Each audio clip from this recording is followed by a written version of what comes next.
We were just talking a moment ago about something that I got in a little bit of trouble with the folks out in religious land for a little while ago. We were doing this thing about homosexuals, and I just took it as a subject, you know. As soon as you do it, you make enemies. You can't do. You'd be surprised, even in New Age, whatever they call it, you'll get people who will agree with you on anything. But if you take a particular sensitive subject and discuss it, they won't even bother with you anymore, because they don't agree with that. You know, they are totally open to embrace everybody up to a certain point, you know, but not beyond that point. And anyhow, but I did hear from someone wrote me a letter saying this thing about King James. Now this is the authorized version. You know, most of these people have their Bibles and it's, you know, it's red and it's emblazoned in gold and silver, King James Bible. So I made the statement that King James was a homosexual, which does not change the merit of the man's work. The work is a masterpiece, but the fact is a homosexual.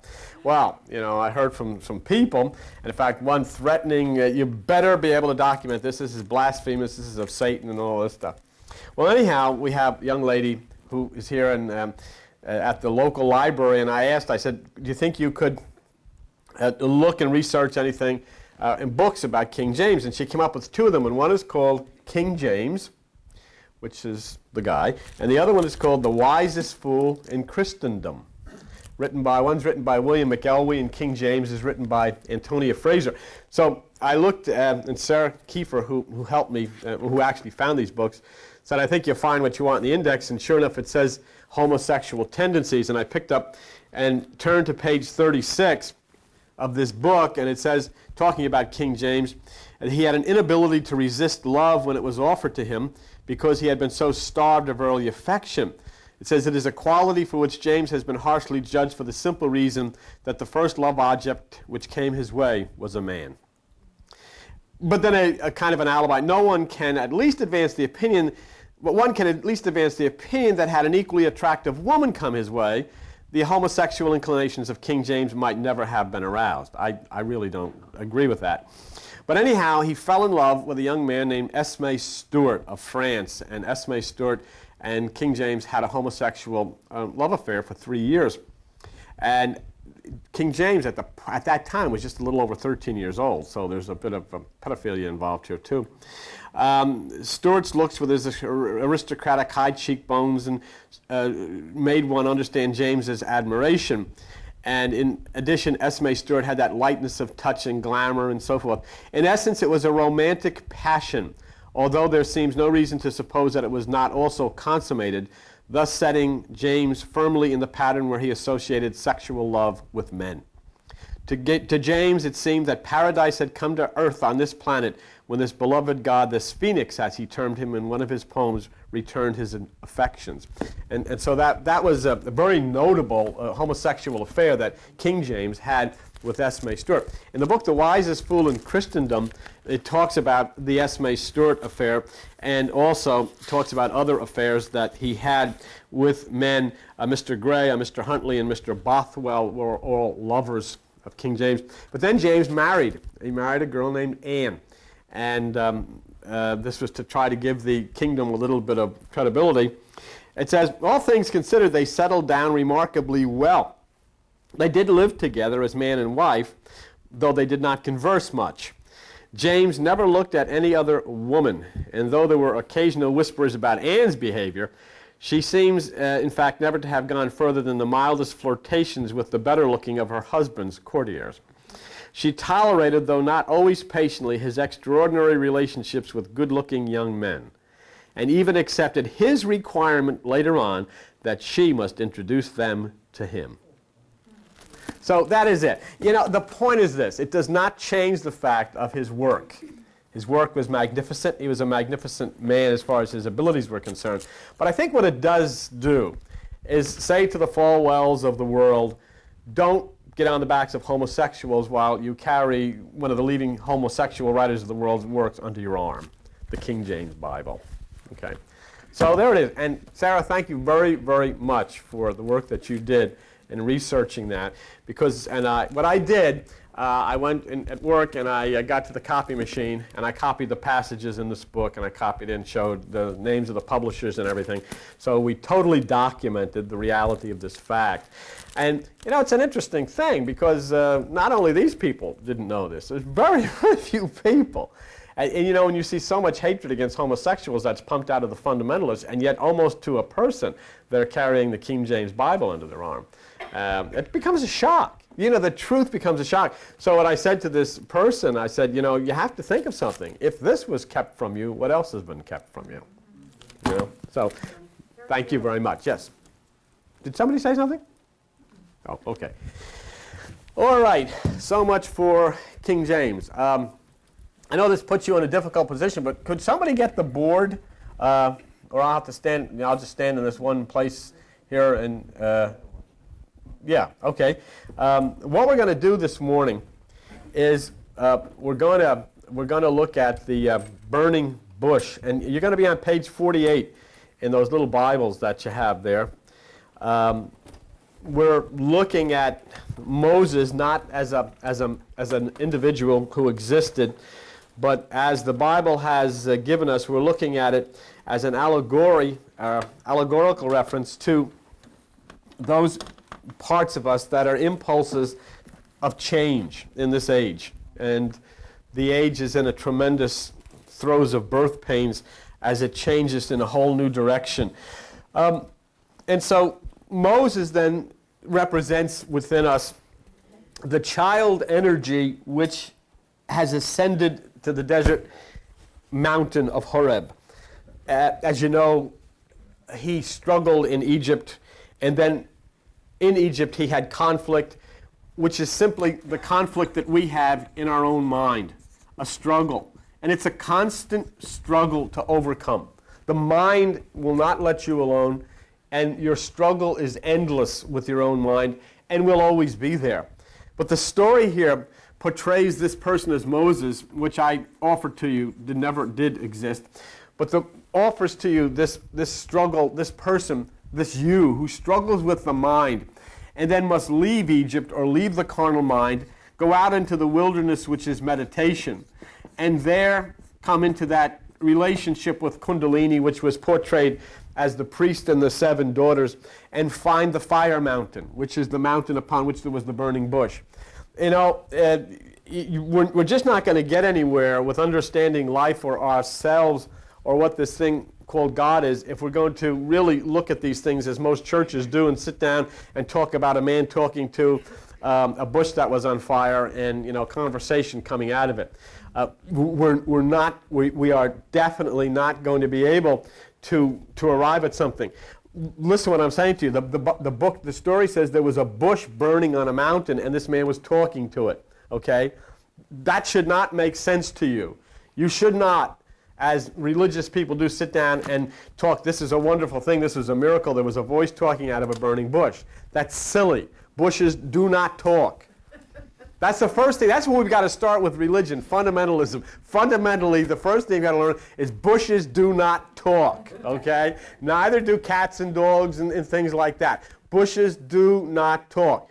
And especially when the bush is on fire, it would not talk other than say, ouch, if it could talk. So bushes that are on fire do not talk, okay? When you see something in the Bible or in an ancient document that said the bush was on fire and it was talking, you should think to yourself, this must mean something else. I wonder what it means, okay? Because it does. It means something else. What happened? He went to the mountain, all right? When you go to the mountain, it means you've arrived or you've risen to a higher state of consciousness. That's what the mountain means. When you get to that point then where the bush is burning, you've come in contact with fire, which is spirit. So we have the higher state of consciousness mountain, fire, which is spirit. You've come to the point of touching spirit in the higher state of consciousness, and the bush is that which is attached to the earth. There is that which is attached to you in the mind, which provides that spirit fire in the higher realm of consciousness. That's the way you translate that. Otherwise, you're going to sit here thinking about this guy was talking to a bush, and it was burning. And then he writes the 10 Commandments, and you're following him. Not, you know, you should realize then if a guy's talking to a bush, he's a lunatic. You know, did you ever see a person talk to a bush? Probably sometime if you've been out a little, you had a few too many, you've talked to a few bushes yourself, you know what I mean?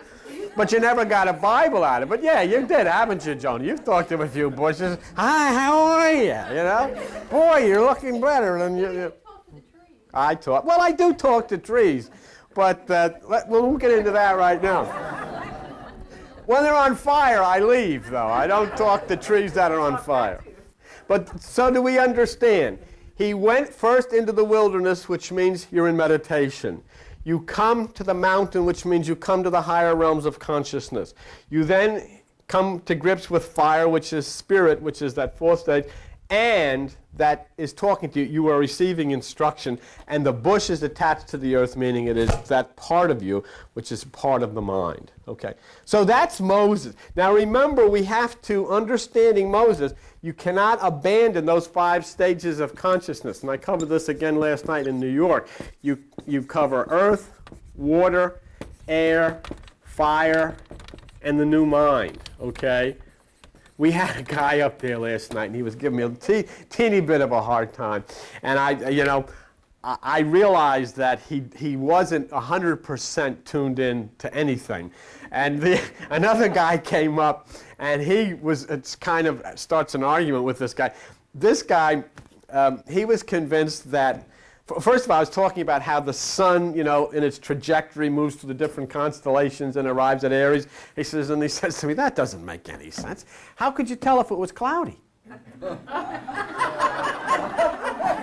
I thought, well, yeah, you got a point there, but you better keep your hat on, you know. I mean, then he was also convinced, we were talking about that one girl come up to me and she was talking about the pineal gland, and she was saying, you know, I've read all about it, melatonin, she says, and it's a tremendous thing. Could you explain to me? And I'm explaining to her. And he's sitting there, I think that means the penis.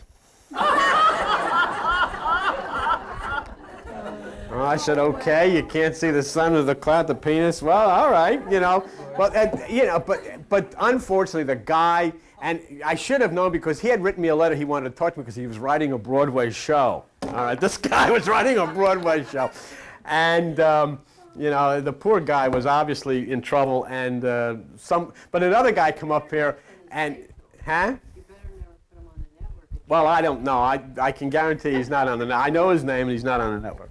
And, all right. Anyhow, we were talking about this, and this went completely away from him. He didn't believe that this stuff was inside of people's heads and all of this stuff. Anyhow, the important point to understand is this is consistent in all mythology and all mysticism.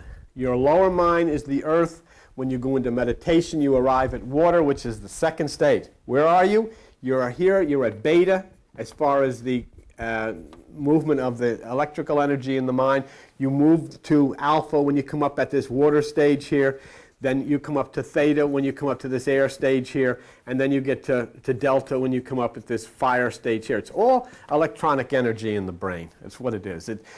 All of this religious gobbledygook and Moses and all of this stuff is just mythological and allegorical terms for the electronic energy in the brain.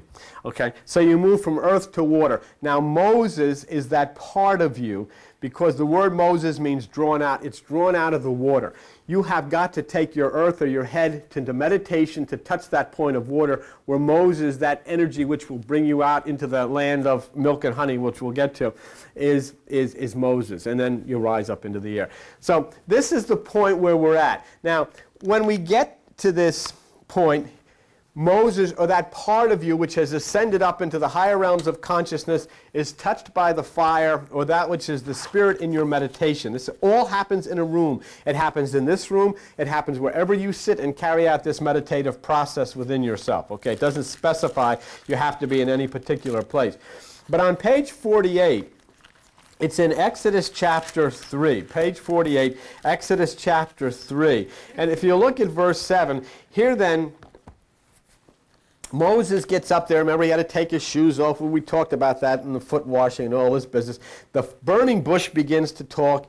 And in verse 7, the Lord says, I have surely seen the affliction of my people which are in Egypt, have heard their cries by reason of their taskmasters, for I know their sorrow. Your cry is the cry that you have given from deep within yourself all of your life. The taskmasters are those thoughts which have held you in the bondage of fear and guilt. And it does all the time. It doesn't change. It's not a question that it'll ever go away. You'll never want it to go away. Because I'll tell you something, if you and I don't have some troubles, we'll create them. Because that's the nature of us. We have to have challenges. We're human beings. We have to have things to overcome. We have to have things to accomplish. Once we get everything set just the way we like it, we're going to turn around and say, I got to get out of here. I'm fed up. I've had enough of this. I got to, go up into your attic and you'll find all of the things that you had to have. And they're all pushed in the back somewhere and all things are crawling on them. And, who cares anymore? Because that's the nature of us. It's the way things are. And that's fine. I don't want to be spirit. I don't care what religion. I have no desire. I want to hear Jimmy Buffett. I want to eat ice cream. I want to go to Atlantic City. I want to do all these things because I'm a human being. And that's the fun part. But the important part is understanding that we have to have this place of meditation. We have to have this place of rest. We have to have this place where we can hide. And we have to understand these things that are affliction are those thoughts. And we can only take so much of them. And then we've got to find a place where we can set ourselves free. We've got to let some steam out, see? Now, here's the thing. If you look at Exodus chapter 3, all right, and verse 1 on page, I guess it's 47 or 48. Moses kept the flock and in the father-in-law, and he led the flock to the back side of the desert. That is very, very important. He didn't just lead them to the desert. He led them to the back side of the desert. And if you go to page 1005, you'll see why that's so important. That is a description of Kundalini. The flock are your thoughts. He comes into the desert, which is meditation, and then he leads the flock or the thoughts to the backside, which is the source of the energy that rises up the spine and is known in Hindu as Kundalini. Okay? If you look at page 1005, you'll see in Revelation chapter 5, verse 1, and I saw in the right hand of him that sat on the throne, that's the higher consciousness and referring to the right hemisphere of the brain, a book written within, that's within you, and on the back side, sealed with 7 seals. That's a description of Kundalini in the New Testament, in the book of Revelation. And here you see it again as Moses, who is that part of your energy, enters into meditation. You enter into the desert and go to the backside. Then you ascend up into this mountain, which is the higher consciousness, and you run into that 4th stage of consciousness, which is fire in this so-called burning bush, okay? So you get up there, and then we get up to back to page 48. You're in Exodus chapter 3, and in verse 8, and here we have this famous statement again, which seems like somebody doesn't have proper grasp of grammar, but it's isolating something for you again in mysticism. It's very important for you to know, okay? Verse 8, and I am come down to deliver them out of the hand of the Egyptians. Listen to me. The Egyptians always are symbolized as the part of the mind that holds you in bondage. Not because the Egyptians are bad people in any way, shape, or form, but because of the Jewish theology that developed here. It was the basis of the story that the Egyptians held the Jews in bondage. And so the Egyptians then metaphysically and mystically portray that which keeps your mind in bondage, the fear, the guilt, the stress, all of those things that you go through, the conflict all the time is that which is the Egyptians. Many times you'll think it's the husband or the wife or the boyfriend or the girlfriend or your mother or your father or the guy next door. It's not. It's the Egyptians in here, okay, that are holding you, not the person who's sitting next to you right now. It's here. As Buddha would say, the sediment is in your cup. Don't blame the person stirring. Clean your cup, and then there'll be nothing in there to dirty the water, no matter how much that other person stirs it. Okay, now, verse 8. I am come down to deliver them out of the hand of the Egyptians, meaning that out of the hand of the lower mind. And look where it says, and to bring them out of that land, which is the lower mind, unto a land flowing with milk and honey. That's the right hemisphere of the brain. Give me a minute of your time. Let's go back to something that comes from a long time ago. There is a portion of your brain known as colostrum. okay? And this fluid flows down, which is the fluid of life, flows down from the claustrum, enters into the pineal gland of the brain, and also into the pituitary gland, okay? When it enters into the pituitary gland, it secretes a fluid that is a white, milky substance, and in fact, when the mother breastfeeds a newborn baby, it's called colostrum. It secretes out of the pineal gland a yellowish, golden-colored fluid, and the ancients understood this and said that this is the oil of life, and I will bring you out of the bondage of the lower flesh up to a land flowing with milk and honey. Okay? And this colostrum was known as by the ancients as that which secreted the oil of life, the gift of life, and they would call it that which is the colostrum, that which is the holy colostrum. It then became later, they started to cut down the name to make it easier, and it became the Claus and the Holy Claus and the Saint Claus, and before you know it, you had Santa Claus coming down from the North Pole bringing you gifts. That's where it came from. Okay, flowing with milk and honey. And so we had Santa Claus involved in all this, and who knows about the colostrum, but anyhow, that's where it came from. And that's why you have Santa Claus coming down the chimney, okay, because it comes from here. From that down through, actually it comes down the spine. It's the spinal fluid and so forth. Albert can tell you about the spinal fluid and what it does and how important it is. But anyhow, okay, now where are we going to take you? He's going to take you to a place flowing with milk and honey. In Exodus 3:8 on page 48, into the place of the Canaanites, the Hittites, the Aramites, Perizzites, Hivites and Jebusites and all of these ites and all of this stuff. Those things, those tribes represent the mind's physical aspect which have to be renewed, okay? This is where you're going. But what it's talking about is not to abandon your mind. The energy will come down, okay, that makes your mind habitable. What I'm telling you is you will always have your mind. Every single week of your life, every single month of your year, you will have something new to worry about. You will have a new conflict. You will have something. It is the way it is. As Buddha would say, and you can repeat it after me because we used to teach Buddha, such is the nature of things. It's the way it is. See? And that's the part where religion makes such a terrible mistake. I saw them on television, on Christian television the other night, and the guy was talking about the prophecy of burning up the world. Yeah. And this guy had this grotesque tie on and his terrible-looking coat, and he was sitting here, and he said, those Christians who go in church and don't accept the Lord are in trouble because he's getting ready to send fire. And the other guy's saying, Paul, whatever his name is, he's saying, oh boy, this is going to be a time. People are going to be running. Nobody's going to know what to do. Fire is going to be hitting the earth. And I'm saying, this is God they're talking about. And they're getting money by the millions. People love to hear this. You know why? Because they're saying God is going to destroy the earth, and then they're going to fly. Then they're talking about the rapture. And I just wanted to get on the phone and say, do you know the rapture is a Buddhist term? They don't know that anymore. They know that King James was gay. You know what I'm saying? They don't know this stuff. Who's going to tell them? They won't listen. No, the fire that comes down from heaven to destroy the earth is this. This. It's the third stage of consciousness, the fourth stage of consciousness. Its spirit comes down from the higher consciousness to destroy what? The guilt, the fear, the stress, the confrontations, and all of these things. And to purge it. It doesn't burn you up. What does it do? It burns the dross off of you to reveal the gold that you really are. That's what it says in the Bible. You refine this fine gold. You burn off the dross, and there's the gold. But these people they're so excited, they can't wait till God blows the world up because they're convinced they're going to go flying up past the airplanes. Come up here. You have to because people can't see and they want to know who the strange voice is. This is the strange person. I just wanted to mention that purgatory comes from the purging.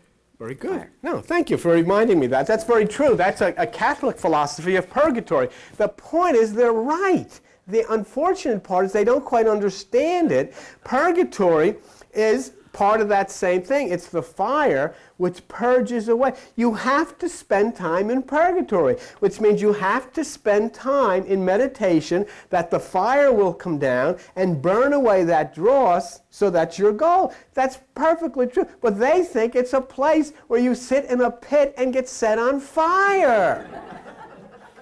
Now, how are you going to do with that? It's, you can't talk to these people. And isn't this a logical thing? If you spend time in meditation, the fire, which is the fourth stage of consciousness, will purge away all the fear and guilt. That's reasonable, and it's scientifically accurate, and you can find psychiatrists and psychologists will say this is true. You can get rid of a lot of guilt by coming to grips with yourself and the higher aspects of your mind.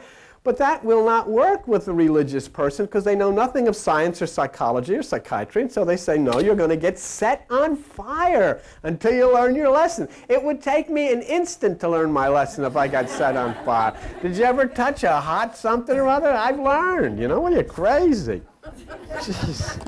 Okay. Now, listen to the calling. Here we get to the place of the calling, which is in Exodus 3:10. Okay?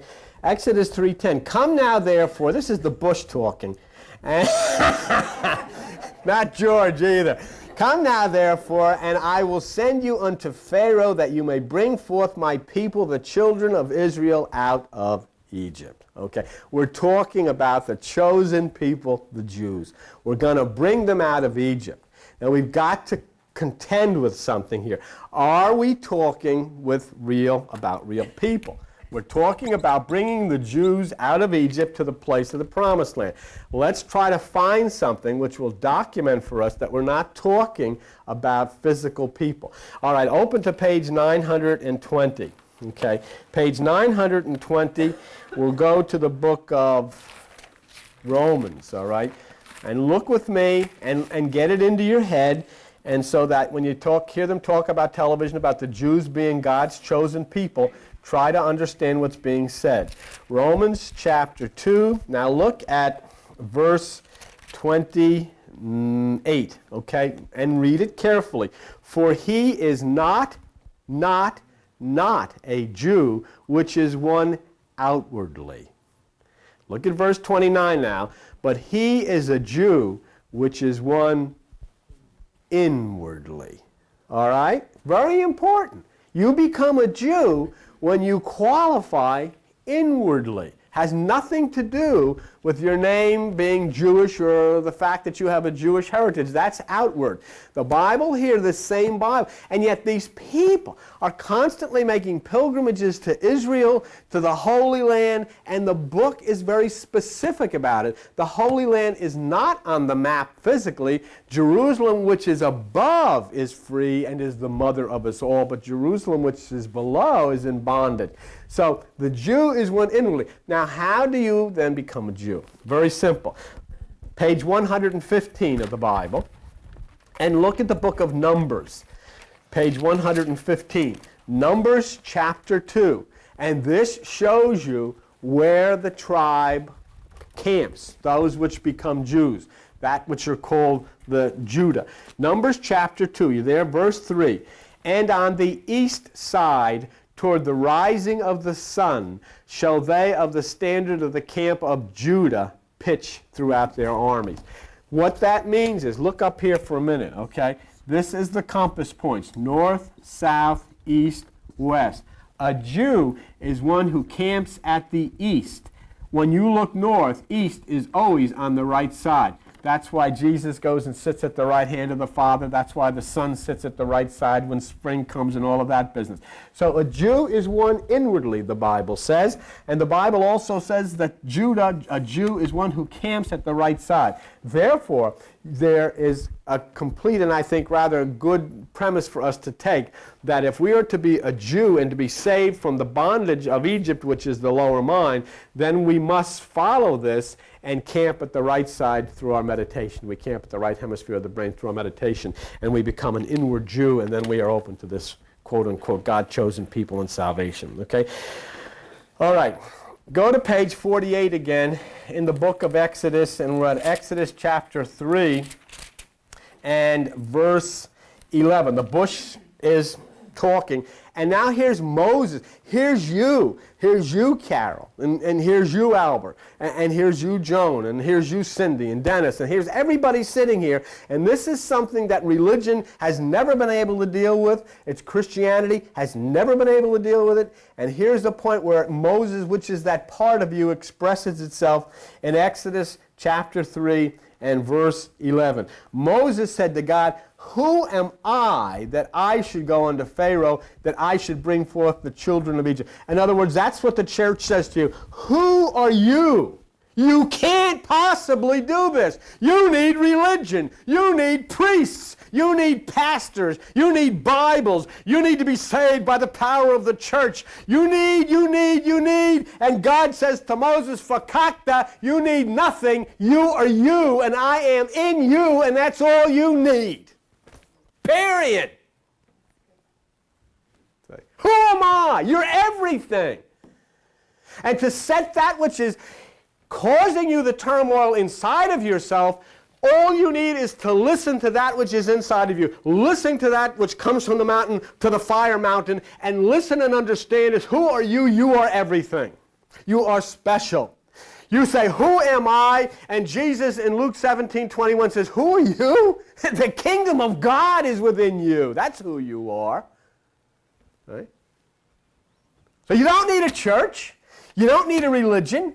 You don't need a Bible. You don't need anything. All you need is to be able to understand that there is something within yourself that is magnificently beautiful, and you contend with Pharaoh, which is the ego within inside of yourself, and you can go to the ego within inside of yourself by following these simple instructions, and you can set your people, you can set your mind, you can set yourself free. And you can be taken out of Egypt, which is the lower mind, across that churning area of emotions, which is the Red Sea, to the promised land, which is the right hemisphere of the brain. And it's all done by electronically meditating inside of yourself. Who am I? Say. Now here's the key for the burning bush. This is the key. And watch it. Remember, this is from the higher realms of consciousness. Exodus chapter 3, verse 12. And a voice from the bush says, "Certainly I will be with you." I will be with you. Okay. I will be with you. Who is I? Now let's answer that. Let's go into the same Bible and find who I is, because remember, I will be with you. Go to page 875. Jesus makes a comment in the book of John, and I'd like you to see it. John chapter 10. And maybe you read it with me. Okay? You got to the right page? We're going to identify who is I, because it says, "I will be with you." And this is it. John chapter 10, verse 30. I and my Father are one. Okay. So that we know who I is, who I am is. I am. Say, I and my Father are one. The I is that which is within me. Okay. Now, we go back to page 48, Exodus chapter 3 and verse 12. And it says there, "I'll be with you, and this shall be a token unto you. When you have brought forth the people out of Egypt, you shall serve God upon this mountain." Do you know what that means? Once you have brought your thoughts out of the lower realms of the carnal mind and you have brought them up into the higher realms of meditation, you will never, ever go back to serve God in a church. You will never, ever go back to serve God in a relationship with a priest or a pastor or a minister or a group or a denomination. From that point on, you will always find yourself going back to serve God only on one place, on the mountain. That's the only place that you'll ever know where God exists, is on the mountain. And they'll never be able to talk to you from television. They'll never be able to talk to you from a pulpit. They'll never be able to talk to you from a loudspeaker, because the only place that you will hear the voice of God is when you go back up to the mountain and confront the fire on the mountain, which is the burning bush, and speaks to you and says, "I am." And that's the token for you. And I'll tell you something. Each one of you, look into yourselves. Can you deal with religion? any kind of religion? Or can you only deal with that wonder which is within you that speaks from the mountain? And that's what he said. That will be the token. You take those thoughts of yours out of the bondage of the lower mind, and I'll show you a sign. You'll never be able to go back to religion again. You'll always come back to me up here on the mountain. And that's exactly what you do. And that's the only place you know that you're comfortable with God, and that was within yourself. But there's your token. There's your sign. You're looking for a sign? There's your sign. It's in the book. Pretty good. Now, your inner energy inquires. That sounds good to me. But your inner energy says in Exodus 3:13, wait a minute, I'm going to do all this stuff. But what if they, they're going to ask me, who is this God? What's the name? What am I going to say? And then comes the name. I am that I am. I am that I am. You know what the symbols are? I am that I am. YH, WH. Masculine, feminine. I am that I am. There's a fellow named Robert Livingston who discovered in Karnak, or one of those places in Egypt, a temple that dated 10,000 years. And written on the wall of that temple were the words Nook, Pu, Pu, Nook. Nook, Pu, Nook. And he had to translate it, and he finally was able to translate it. You know what it said? I am that I am. It's the name of God from Egypt. Of course, the culture that we live in, we have to make names and everything, so we couldn't deal with I am that I am, because that meant that God is me, and God is you. So we changed it. We made Yahweh. That was God's name. Yahweh. Okay? Trouble. When the culture spread to Europe, there is no Y in Latin. And there is no W in Latin. So it had to be changed. It became IH, okay, VH. Now, the point is, the I in Latin is pronounced J. So the word became Jehovah. Not because God's name is Jehovah, but because the culture moved from the East to Europe. And Yahweh, because there was no Y and no W, gave way to JHVH and became Jehovah. That's why it happened. Yes, and I'm sure that we can send Sarah off to find that too. If you doubt that, and King James was gay, he was. I could just hear him now, couldn't you? Say, let's write ourselves the Bible. It's okay. Good. He did a heck of a good job too, and he was a brilliant mind, a wonderful, wonderful man. No problem. Okay, Exodus 3:14. Oh, gee, I'm like, and say unto Moses, and say, I am that I am has sent me. So when Jesus was crucified, now I want you to see something. Watch this. Yeah. Watch this. Who is this that is God? You. I am. If I say to you, who's the name of the President of the United States? You say, Bill Clinton. Okay? Easy. Now I say to you, who is God? I am. Who? I am. Now, what I want you to do, I want you to have the courage. I want you to stop in the church on your way across the street. Hey, I got something to tell you. Guess who? I am. I was like, you must have been downstairs in that cellar, you demons, devils. Okay, now watch something here. This is really neat. Watch this. I want you to go to page 885. Can you stay with me for just a few minutes? We're running a little bit late, but just stay with me for a few minutes because I want to just show you something. And John chapter 19, okay?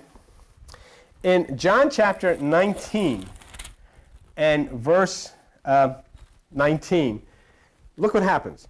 Jesus is on the cross, and Pilate nails a sign over his head on the cross when he's hanging on the cross, which is a grotesque thing anyhow.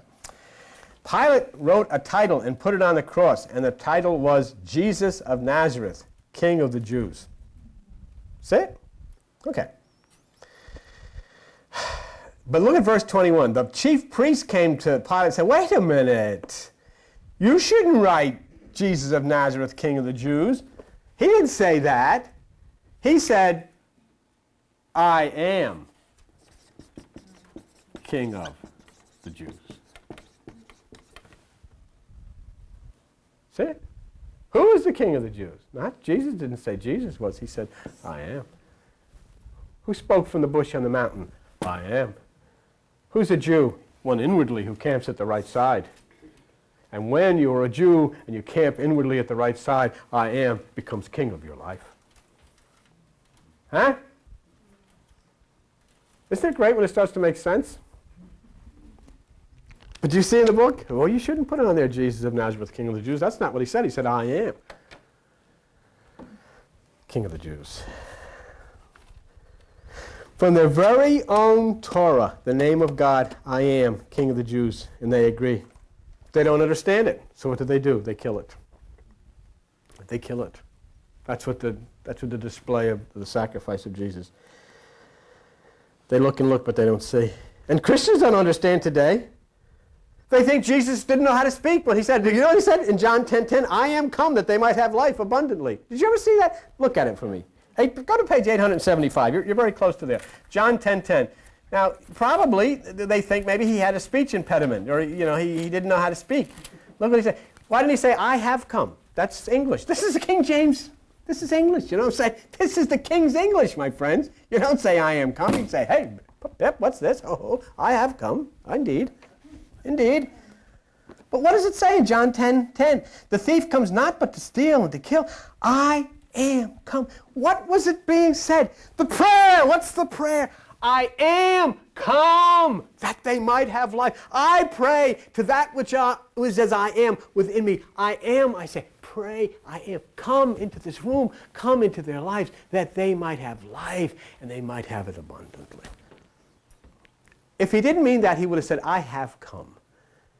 If he didn't mean that, they would have put on top of, they said, no, he said, I am the King of the Jews. So it's a very interesting thing. We're just finished. Let's go back to page 48 for just a minute. On page Exodus chapter 3, verse 15. And this is something that you want to understand. You cannot make Yahweh, you cannot make Jehovah, you cannot change into whatever ways you want to change. It says in Exodus 3, verse 15, and God said, moreover, you shall say unto the children of Israel, the Lord God of your fathers, God, has sent me unto you. This is my name forever. And this is my memorial unto all generations. The name of God will never change. And when I ask you, tell me, who is God? You must say, don't be reluctant to say it. Who is God? When you finally found that. You know why? Because I say, I could pray to God to bless this assembly here this morning. I pray to you. Because if you'll send out vibrations of peace and love and joy, we'll all get blessed. You see what I'm saying to you? If you allow the God that is inside of you to come forth with the love and peace and joy, everybody in here will be blessed. If you go home and allow the God inside of you to bring out peace, love, and joy, your house will be blessed, your family will be blessed, your animals will be blessed. Whenever anybody comes into our house and they raise their voice or there's any anger, Daisy takes off, dives under something. But as soon as there's love and joy and peace, she's out and she's pouncing around. Because she's being blessed by who? By I am. And I can tell you something, and I know from my own experience, I can tell it from yours. You know what your name is when you're raised in hell? I'm not.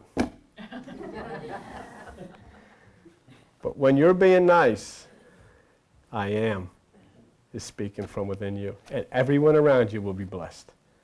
And that's what's happening in the world with the change of the consciousness of those people in this new age. They're starting to sit down and talk. And it means everybody that's part of their nations will be blessed. And it says in verse 18, you shall come to the elders of Israel. That's the joining of the Spirit, and to the king of Egypt. And then look what it says. Isn't it interesting what will happen? And you shall say, let us go, we beseech you, 3 days' journey into the wilderness that we may sacrifice. The number 3 comes again. the new life is about to appear to you as you journey into the wilderness of meditation. But here's something that you got to understand. It's a struggle. It's never easy. Nobody ever said it was. And look what it says in verse 19. And I am sure that the king of Egypt will not let you go. And your mind won't. But it says also in verse 20, but I will stretch out my hand and smite Egypt with all wonders, that you will be set free. Within yourself you will begin to know. Within yourself there will be changes come upon you. So you're contending with the king of Egypt. You contend with the Pharaoh all the time. I do. I know that. And I kind of enjoy it. It's kind of my challenge and kind of the excitement of life and kind of the reason for living, I guess, is to overcome things. But the most important thing is as we're overcoming some of these things that set upon us, we come to each other and share these things with each other so that we start to understand. We run into some really pretty good things this morning, and things that I think were easy for you to understand, not difficult to understand at all. But look them over again, or get the tape, or even if you just get the audio, and listen again to what we were talking about. I didn't originate this story. I can't take credit for writing this. Okay, I didn't write it. It was written thousands of years ago. It's always been there. The problem is it's been hidden from people who wanted to control you. They didn't want you to be in control of yourself. They didn't want the I am within you to control you and your family. They wanted to control you. So they hid this from you. And that's the mentality. And just think of what Sarah helped me find. I knew this, but Sarah was able to be there and got the documentation for it. Just think of this. It just shows you how grotesque this is, that the people who would stand in pulpits and hold Bibles up in the air and swear against homosexuals have emblazoned in gold on the cover of their book the name of one of the biggest homosexual kings that ever existed, that actually wrote that very Bible they have in their hand. They haven't the slightest idea. And all of the things we talked to this morning, with all due respect, and God bless them all, the people across or wherever they are, they haven't the slightest idea. They honestly, maybe even in the churches talking this morning, that Moses went up on top of a mountain and talked to a bush. And they never stopped to think, do you think maybe somebody's trying to tell me something when they talk about a talking bush? Because they've disregarded the Moses Maimonides, the Jewish theologians, the Moses Maimonides, who said, if you see something which comes against your common sense in the Torah, stop. God's trying to tell you something. And the more bizarre the story, the deeper the truth. Thank you very much for sharing.